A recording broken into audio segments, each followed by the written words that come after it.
তারাও দেখা যায় বিভিন্ন মাহফিলে বসে আপনার আল্লাহর ওলির বিরুদ্ধে বলে, শাহে জালালের বিরুদ্ধে বলে, শাহে ফরানের বিরুদ্ধে বলে, হযরতে খানজাহান আলী শাহর বিরুদ্ধে বলে, হযরতে শাহে আমানতের বিরুদ্ধে বলে। এরকম আমাদের সমাজে অনেক মানুষ আছেন যারা আল্লাহর ওলির সাথে দুশমনি করেন। মাজার দেখতে পারে না, মাজার দেখতে পারে না, জিয়ারত সহ্য করতে পারে না। এরকম সমাজে অনেক মানুষ আছেন। আজকের এই মাহফিল থেকে বলে যায়, এটা বুখারী শরীফের হাদিস, এটা হাদিসে কুদসি। আল্লাহর জবান দিয়ে এ হাদিস ঘোষণা হয়, এ কথাগুলো ঘোষণা হয়। আমার আল্লাহ বলেন, মান আদালি ওয়ালিয়ান, যারা আমি আল্লাহর ওয়ালির সাথে দুশমনি করবে, যারা আমি আল্লাহর ওয়ালির সাথে শত্রুতামি করবে, যারা আমি আল্লাহর ওয়ালির সাথে আদাওয়াতি করবে, ফাকাত আযানতুহু বিল হারব, শোনো শোনো, আমি আল্লাহ তাদের সাথে যুদ্ধ ঘোষণা করলাম। আল্লাহ তাদের সাথে যুদ্ধ করেন। আল্লাহ ওলি আল্লাহর শত্রু, আল্লাহর ওলির সাথে দুশমনি, এটা আল্লাহর সাথে দুশমনি। ওলি আল্লাহর সাথে শত্রুতামি, এটা আল্লাহর সাথে শত্রুতামি। হে মুমিন, যারা ওলি আল্লাহর বিরোধিতা করেন, ওলি আল্লাহর বিরুদ্ধে কথা বলেন, তাদের সাথে আমার আল্লাহ জিহাদ করেন। বড় করে বলি নাউজুবিল্লাহ। মনে রাখবেন, আল্লাহর সাথে জিহাদ করে ফেরআউন এই জমিনে টিকে থাকতে পারে নাই। আল্লাহর সাথে জিহাদ করে নমরুদ এই পৃথিবীতে টিকে থাকতে পারে নাই। আল্লাহর সাথে জিহাদ করে হামান এই পৃথিবীতে টিকে থাকতে পারে নাই। আল্লাহর সাথে জিহাদ করে আবু জেহেলও টিকতে পারে নাই, আবু লাহাবও টিকতে পারে নাই। আল্লাহর সাথে জিহাদ করে আপনার উতবা সাইবা ওয়ালিদ ইবনে মুগীরা তারাও টিকতে পারে নাই। ইতিহাস পর্যালোচনা করেন, যারা আল্লাহর সাথে যুদ্ধে নেমেছেন তারা দুলিশাত হয়েছে, তারা ধ্বংস হয়েছে। আজকে আমাদের সমাজে যারা কথায় কথায় আল্লাহর ওয়ালির বিরুদ্ধে বলেন, খবরদার খবরদার, সাবধান সাবধান, তোমাদের সাথে যুদ্ধ আমাদের সাথে নয়, তোমাদের সাথে যুদ্ধ হবে আল্লাহর সাথে। আল্লাহর সাথে জিহাদ করে কখনো কেউ জমিনে টিকতে পারে নাই। বড় করে বলি সুবহানাল্লাহ। সেজন্য আমি প্রথমে সাবধান করে দিচ্ছি, কখনো আল্লাহর ওলির বিরুদ্ধে যাবেন না, মাজারে হাত লাগাবেন না, মাজার ভাঙবেন না। মাজার থেকে অপকর্ম দূর হয়ে যাবে, মাজার থেকে কুসংস্কার দূর হয়ে যাবে। মাজার থাকবে, মসজিদ থেকে জুতা চুর বের হয়ে যাবে। মসজিদে জুতা চুরি হয়, সেজন্য মসজিদ ভাঙবো, এটা যেমন ঠিক হবে না, তদুরূপ মাজারের মধ্যে অপকর্ম হয়, অপসংস্কৃতির চর্চা হয়, সেজন্য মাজার ভাঙতে হবে, এমন কোন থিওরি আমরা মুসলমান মানি না। মাজারের ভিতর যদি কোনো অপসংস্কৃতি থাকে, ইসলাম বিরোধী কোনো কার্যকলাপ থাকে, মাজার থেকে এগুলো বের হয়ে যাবে। কিন্তু কিয়ামত পর্যন্ত মাজার থাকবে। আল্লাহ জিয়ারত করার জন্য একটা ঘর দিয়েছেন, এটা মাজার। আর সিজদা করার জন্য আল্লাহ স্পেশাল একটা ঘর দিয়েছেন, এটা হলো মসজিদ। আপনি মাজারে যাবেন, জিয়ারত করবেন, আর মসজিদে যাবেন, সেখানে নামাজ পড়বেন, সিজদা করবেন। আল্লাহ আমাদের সবাইকে তৌফিক দান করুক, আমিন। দরুদ শরীফ পড়েন, আল্লাহুম্মা।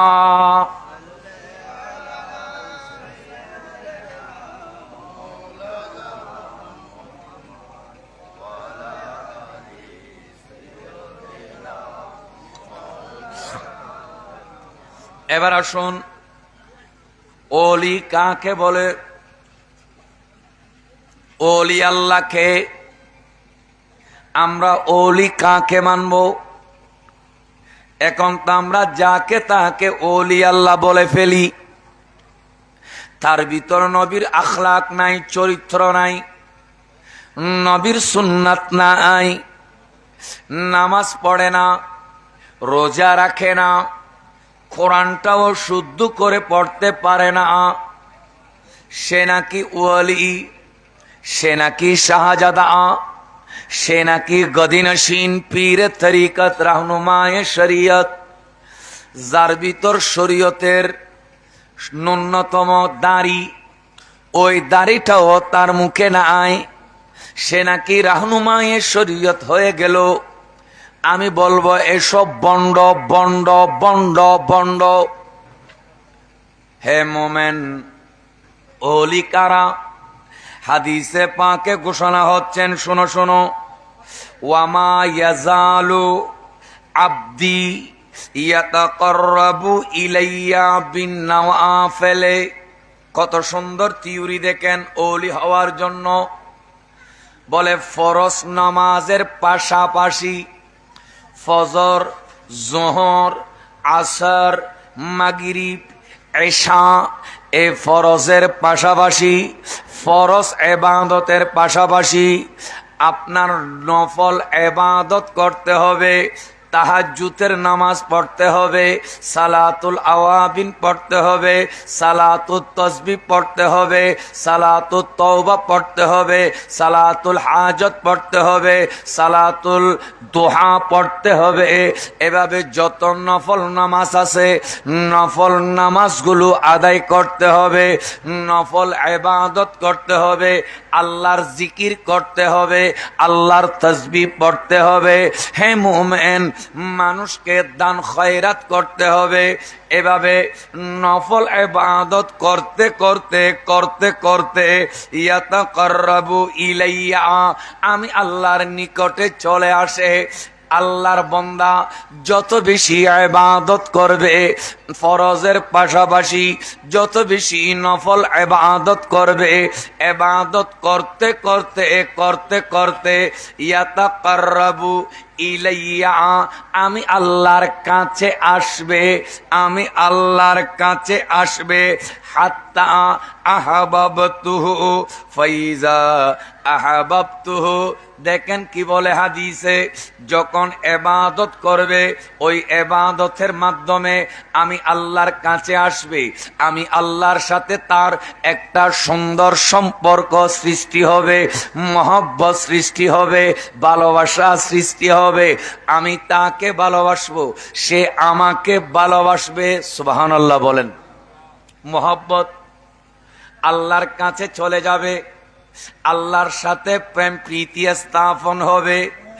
যখন আল্লাহর সাথে বান্দার মহব্বত হয়ে যায়, ভালোবাসা হয়ে যায়, তখন আমার আল্লাহ বলেন, ফাইদা আহাবাবতুহু ফাকুনতু সামাহু আল্লাযী ইয়াসমাউ বিহি।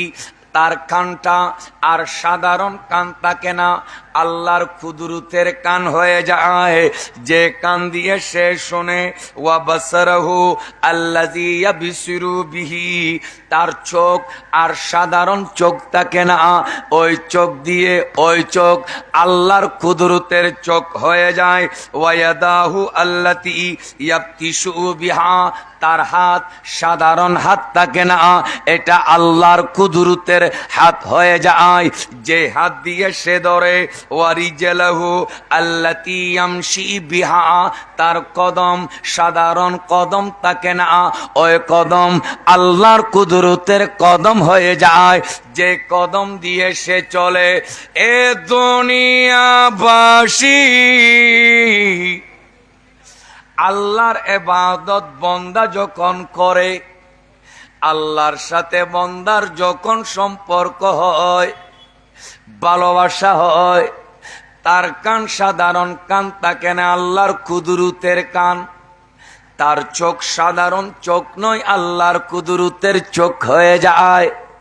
তার হাত সাধারণ হাত থাকে না, আল্লাহর কুদরতের হাত হয়ে যায়। তার কদম সাধারণ কদম থাকে না, তার কদম আল্লাহর কুদরতের কদম হয়ে যায়। তারপর ঘোষণা হয়, শোনো শোনো, ওয়া ইনসালানি ওয়া ইনসালানি ওয়াইন একটা হরফে শরত, সালানি একটা নুনে বকায়া, ইয়ায়ে মুতাকাল্লিম। ওইন সালানি, সে যদি আমার কাছে চায়, খে আল্লাহর ওলি, আল্লাহর ওলি যদি আমার কাছে চায়, আমার কাছে কোনো দরখাস্ত দেয়, সে যদি আমার কাছে কোনো কিছু চায়, লা উতিয়ান্নাহু, লামে তাকিদ, লামে তাকিদ শেষে রয়েছে বানুনে তাকিদ, এটা তাকিদের উপর তাকিদ করে বলছেন অবশ্যই অবশ্যই, কোনো সন্দেহ নাই, কোনো শোভা নাই, তুমি চাইবা চাইবা, আমি আল্লাহ দিতে দেরি করব না। বড় করে বলি সুবহানাল্লাহ। সেজন্য আমরা মাজারে যাই। যদি বলেন, জিজ্ঞেস করেন মাজারে কেন যান, আল্লাহর ওলির কাছে কেন যান, ওলি আল্লাহর দরবারে আপনি কেন যাবেন, শাহে জালালের মাজারে আপনি কেন যাবেন, শাহে ফরানের মাজারে আপনি কেন যাবেন, হে মুমিন আপনি শাহে আমানতের মাজারে কেন যাবেন, গৌসুল আজম মেজবান্ডারি আমার হযরতের কদমে কেন যাবেন, বেতাগী দরবার শরীফ আস্তানা শরীফে আপনি কেন যাবেন, রাহাতিয়া দরবার শরীফে আপনি কেন যাবেন। আজকের এই মাহফিল থেকে বলে যায়, এটা হাদিসে কুদসি বুখারী শরীফ, ওলি আল্লাহর দরবারে যাবেন, তাদের যদি উসিলা দিয়ে আল্লাহর দরবারে কোনো কিছু চান, আর উনি যদি আমার পক্ষ হয়ে আল্লাহকে বলেন, আল্লাহ তোমার বান্দা আমার কদমে এসেছে, তার সন্তান নাই, সন্তান দিয়ে দিন, আল্লাহ তার দ্বন্দ্বলত নাই, দ্বন্দ্বলত দিয়ে দিন, আল্লাহ তার সমস্যার সমাধান করে দিন, আল্লাহ সে রুগ্ন বিমারগ্রস্ত, আল্লাহ তুমি তার বিমার সেবা করে দিন। ওয়া ইন সালানি, উনি যদি আমার পক্ষ হয়ে আল্লাহর কাছে চায়, আমার আল্লাহ বলেন লা উতিয়ান্নাহু, আমি আল্লাহ তার হাতকে ফেরত দিই না, তার কথাকে, তার দোয়াকে ফেরত দিই না, আমি আল্লাহ ওনার দোয়াকে কবুল করেনি, যেটাই চায় সেটা আমি আল্লাহ দান করে দিই। বড় করে বলি সুবহানাল্লাহ। সেজন্য ওলি আল্লাহ, ওলি আল্লাহ কারা? যাদের ভিতরে ইবাদত আছে, নামাজ আছে, কোরআন তেলাওয়াত আছে, জিকির আছে, তাসবিহ আছে, শরীয়ত আছে, নবীর শরীয়তের পাবন্দি, শরীয়ত মোতাবেক চলেন, তারাই হলেন ওলি আল্লাহ। ওলিদের দরবারে আপনি কেন যাবেন? এক নম্বর জিয়ারত করার জন্য যাবেন। দ্বিতীয় নম্বর, তারা যদি আপনার পক্ষ হয়ে আল্লাহর কাছে কোনো কিছু চায়, আল্লাহ সেটাই আমাদেরকে দান করবেন, দিবেন। অর্থাৎ তাদের উসিলা দিয়ে আল্লাহর কাছে চাওয়া, ওনারা নিজের ক্ষমতায় নয়, আল্লাহ প্রদত্ত ক্ষমতায়। এটা প্রদত্ত ক্ষমতা কিভাবে আসলো? অনেকেই বলে হিন্দুরা তো এরকম করেন, হিন্দুরাও এরকম করেন, তারা তো দুর্গা পূজা করছেন, যে দুর্গা উনি কোনো কিছু নয়, তো মাটি, কিন্তু ওনারা ওনার কাছে কেন চাচ্ছেন? ওনাকে আল্লাহ ক্ষমতা দিয়েছেন, আল্লাহ প্রদত্ত ক্ষমতায় উনি আমাদেরকে দিতে পারেন, ভগবানের প্রদত্ত ক্ষমতায় দিতে পারেন। ওনারাও তো সেম বলছে, কিন্তু ভাইয়েরা আমার, এখানে তো কন্ডিশন লাগিয়ে দিয়েছেন। ইয়াতাকাররাবু ইলাইয়া বিন নওয়াফিল, ফরজ নামাজের পাশাপাশি ইবাদত লাগবে। আপনি কোথাকার জিনিস কোথায় নিয়ে লাগাচ্ছেন? এটা তো কুফরি, আপনি বেঈমান হয়ে যাবেন এই ধরনের মন্তব্য করলে। আমাদের দেশে অনেকে মাজারকে মাজার পূজা বলে, বলেন না কি বলে? মাজার পূজা। পূজা করার জন্য 3টা শর্ত, বলেন না কয়টা শর্ত?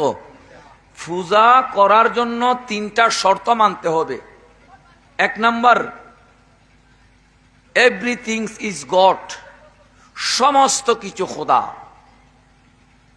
2 নম্বর, আপনাকে পূজা করার জন্য নির্দিষ্ট কিছু মন্ত্র লাগবে।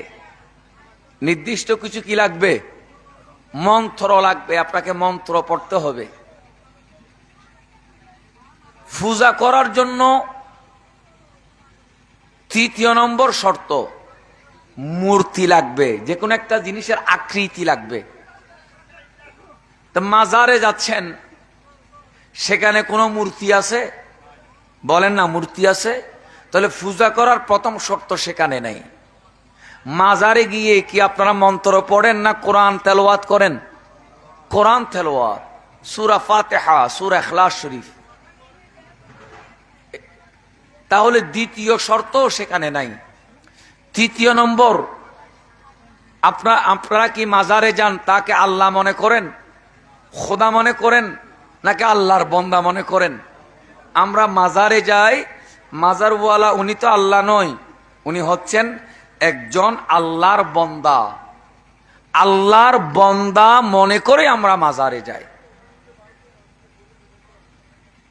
তো সুতরাং পূজা বলতে গেলে আপনাকে তিনটা বিষয় মাথায় রাখতে হবে। একটা হলো কি, এভরিথিং ইজ গড, অর্থাৎ মাজারে যাচ্ছি, মাজারওয়ালা উনি একজন আল্লাহ, উনি আল্লাহর মতো, এরকম যদি মনে করে কেউ যান তাহলে শিরিক হবে, ওখানে মাজার হবে না, এটা পূজা হয়ে যাবে। দ্বিতীয় নম্বর, মাজারে গিয়ে যদি আপনি মন্ত্র পড়েন, হিন্দুদের যে গীতা, যে বেদ, রামায়ণ, এগুলো যদি আপনি পড়েন তাহলে সেটা পূজা হয়ে যাবে। তৃতীয় নম্বর, যাওয়ার সময় যদি একটা সরস্বতী, দুর্গা, কালী কয়েকটা মূর্তি নিয়ে যদি মাজারে ঢুকেন তাহলে সেটা পূজা হয়ে যাবে। এই তিনটা জিনিস যদি পাওয়া না যায়, সেখানে যদি কোরআন তেলাওয়াত, হাদিসের তেলাওয়াত, দরুদের তেলাওয়াত, জিকির আজকার এগুলো যদি থাকে, হ্যাঁ, এটা তো জিয়ারত, যে জিয়ারতের শিক্ষা দিয়েছেন আমার নবী।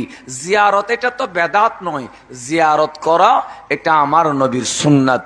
বড় করে বলি সুবহানাল্লাহ। আজকে দেখেন, এই মাজারে যাওয়াটা কেন্দ্র করে অনেক মুসলমান দাড়িওয়ালা, টুপিওয়ালা মাজার ভাঙার প্রতিযোগিতায় নেমেছে। কিভাবে মাজার ভেঙে ফেলা যায়? কেন? দলিল কি? বলে বুখারী শরীফের মধ্যে আছে। কি আছে? আমার নবী মাওলা আলী শের খোদাকে বলেছেন, হে আলী, মসজিদে নববীর আশেপাশে যতগুলো উঁচু উঁচু কবর আছে, সমস্ত উঁচু উঁচু কবরগুলো ভেঙে মাটির সাথে মিশিয়ে দাও। আলী সাহাবায়ে কেরাম সবাইকে নিয়ে মসজিদে নববীর আশেপাশে যতগুলো উঁচু উঁচু কবর ছিল, সমস্ত উঁচু কবরগুলো ভেঙে মাটির সাথে মিশিয়ে দিল। এখন তারা দলিল নিল, দেখো নবীজি উঁচু কবর রাখতে নিষেধ করেছেন, সাহাবাদেরকে হুকুম দিয়েছেন ভেঙে ফেলার জন্য, মাটির সাথে মিশিয়ে দেওয়ার জন্য। আপনার ফেসবুকে যখন আপনি মাজারের পক্ষে কথা বলবেন, তখন তারা বুখারী শরীফের হাদিসটা আপনার নিচে কমেন্ট করে লাগাই দিবে। এই হাদিসের একটা শানে উরুত আছে, শানে উরুত পড়তে হবে। কোরআনের অনুবাদ করার জন্য আপনাকে শানে নজুল পড়তে হবে, আর হাদিস বুঝার জন্য আপনাকে শানে উরুত, প্রেক্ষাপট বুঝতে হবে, হাদিসের প্রেক্ষাপট। আমার নবী যখন মদিনাতুল মুনাওয়ারায় গেলেন, আমার নবী দেখলেন ইহুদি খ্রিস্টান তাদের বাপদাদার যে কবরগুলো আছে এগুলোকে একেবারে উঁচু উঁচু করলো, সেখানে মোমবাতি জ্বালায়, সেখানে তারা দাঁড়িয়ে বিশেষ এক